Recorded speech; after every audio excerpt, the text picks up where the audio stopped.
Now, you mentioned during our prep talk that you had isolated how imposter syndrome affects genders differently.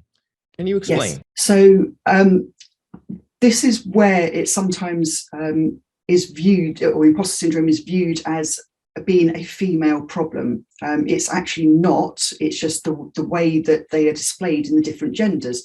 So for women, when they struggle with imposter syndrome, they tend to become very risk averse. So they won't go forward for, say, a new role or a new position, or stand up and speak in meetings.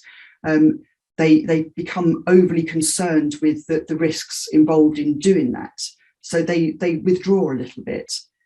Men, on the other hand, when they struggle with imposter syndrome, they become much more cavalier about things. So they want to move forward quickly because they want to get away from that feeling. So they will push forward, almost disregarding any risk that surround them, or disregard anything other than the fact they need to move forward.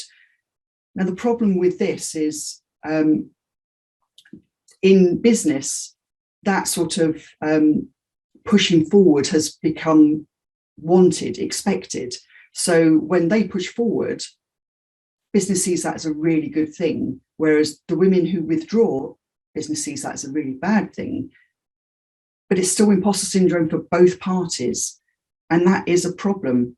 And if you think about it, for men have far less of a support system than women do. So men are far less likely to talk about the fact that they struggle with imposter syndrome.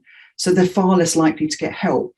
And we know that imposter syndrome can lead to other issues. So it can lead to, well, stress for one thing, but also depression and further mental health issues. So it does need to be dealt with.